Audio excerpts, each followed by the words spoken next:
Yeah, boy. I'm coming.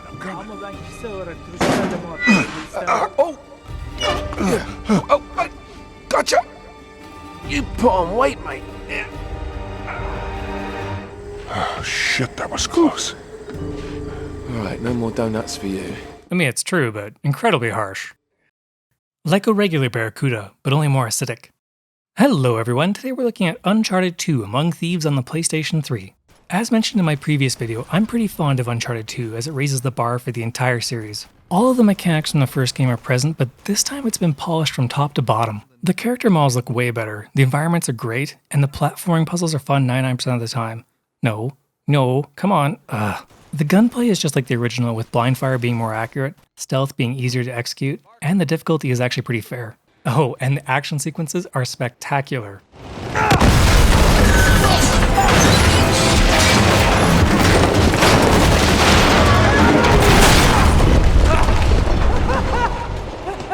I'll admit the camera can be a bit wonky, but it's good 99% of the time. Oh god, what's happening? The structure of the game overall follows the typical Naughty Dog formula with an objective in the distance that we work towards. Seriously, this is used way too often. I can't stress enough that Uncharted 2's setting flowed really well with the plot, and every move from locale to locale made sense. Why am I bringing this up? No reason. Uncharted 2's bonus menu is just like the original game with one big exception. You can pick and choose the unlocks you want first. I mean, there's infinite ammo, no gravity, an awesome weapon selection screen, and Donut Drake. Oh boy. The Donut Drake skin is one of my favorite gags in the series. It's not just aesthetic though, as they gave Drake a deeper voice, and some of the lines sound extra creepy. Boy, it's a shame you have to sit on something that pretty. You got a great ass, Sully. Yeah. Keeping in line with the original, the weapons we get to use are, well, pretty typical. There's a healthy variety of handguns, rifles, shotguns, and explosives. Also, the melee combat is much more fluent. The new grenade launcher, RPG, and minigun are great. There's really nothing like taking out a truck full of enemies with an RPG. The variety of enemies has been increased from the first game as well. There's typical soldiers, snipers, rocketeers, heavily armored soldiers, shielded soldiers, brutes, and helicopters. The enemies are done really well. They always give off a sense of challenge, but in that same note, they felt intelligent. Your co-op partners, not so much. Without getting into spoilers, the plot of Uncharted 2 is actually a pretty standard affair. The villains are the one aspect that really sell the game. I really like that there's characters that are morally grey, and the ending is pretty intense. And also, it's just really satisfying overall. My only grief is that there's a lot of tropes that are repeated from the first game. Okay, we'll jump into spoilers now. If you want to avoid them, please skip to the timestamp above. The game starts 2 years after the conclusion of the original. We open to find Drake waking on a train car hanging off a cliff in Nepal. After barely managing to escape the wreckage, we flash back to see how our hero wound up in this mess. We then cut to 4 months earlier to see Drake approached by his friends Flynn and Chloe to steal a Mongolian oil lamp which was linked to Marco Polo's lost fleet. The three then break into a museum in Istanbul and locate the lamp, which reveals a flammable resin and a map which shows Marco Polo's fleet shipwrecked in Borneo. We are then led to believe that the fleet was carrying the Chintamani stone from the famed city of Shangri-La. Anyways, just before our two heroes leave, Flynn double-crosses Nate and it leads to his arrest. The story then advances 3 months later and we see Nathan has been freed by Sully and Chloe. Right out the gate, Chloe claims she had nothing to do with his betrayal and asks for Nate's help in finding the Chintamani stone in Borneo. We should take note that Chloe is still working with Flynn as well as his client, but does plan to betray both of them eventually. Nate agrees to help, and the three travel to Borneo, only to find a mercenary army searching the wrecked fleet under the main villain, Zoran Lazarevich. Now, Flynn is a good villain, but man, this guy kills it. It doesn't matter what gets in his way, he's bloody ruthless. Anyway, Nate, Chloe, and Sully then find a ruin with more flammable resin, Marco Polo's deceased crew, and a mysterious furba, which turns out to be the key to Shangri-La. Chloe then breaks off from the group. Nate and Sully get captured, and Chloe manages to free them, with the two of them taking a dip in the nearby river to escape.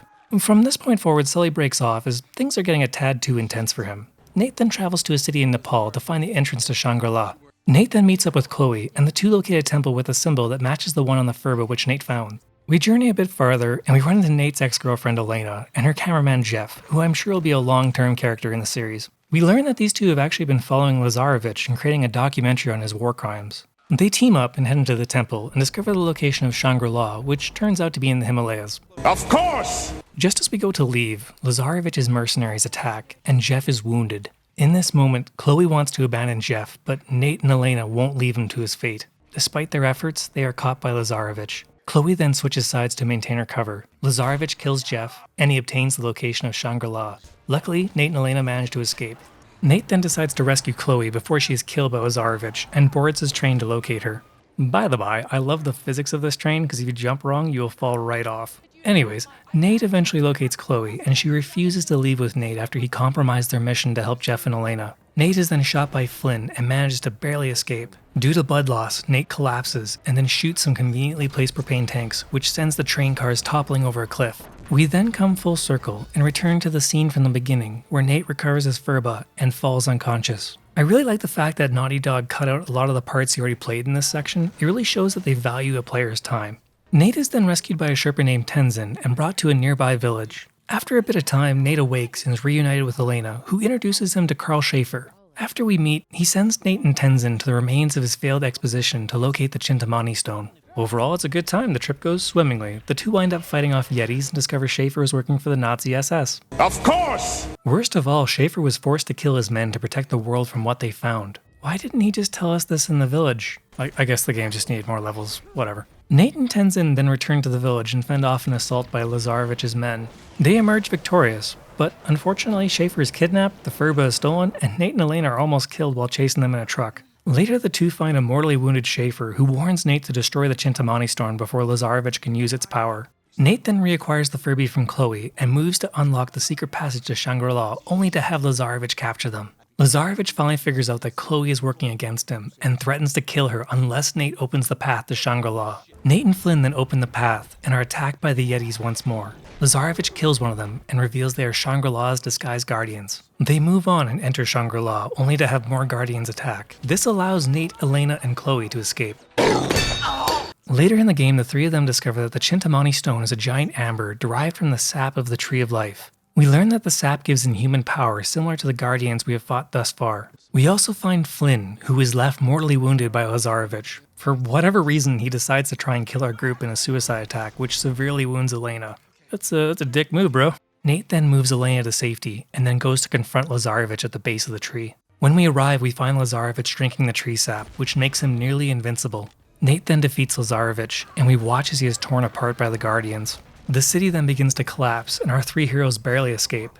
Things then wind down back at the village, with Chloe telling Nate he must confess his love to Elena, before bidding him farewell. Sully appears for a short moment, and leaves Elena to Nate. We finally get to see the two kiss, and the game comes to an end. Overall, the plot of Uncharted 2 is great. I can confidently say this is my favorite storyline from Naughty Dog. It's annoying a lot of tropes from the original game are present. I mean, having Nazis and undead creatures twice in a row is a bit repetitive. And to be fair, this is an action game, so if you expected more, this isn't the game for you. So, in summary, Uncharted 2 is a great game. The plot, gameplay, and replayability are all top-notch. For negatives, the only thing that really stuck out was the camera was a bit wonky, but other than that, the game is awesome. Looking at the series overall, this one's my favorite, so I'm gonna give it an A. Thank you all for watching. I really appreciate you watching until the end of the video. And lastly, but most importantly, I hope you all have a great day. It's time to tip the odds back in our favor. Oh, that's brilliant. Guns? What are you thinking? Relax, Gandhi. They're tranquilizer guns, totally non-lethal. A few moments later. There's a guy above you. There's a guy above you. Lights out. There's a guy below you. There's a guy below you. Yeah, I think he's dead.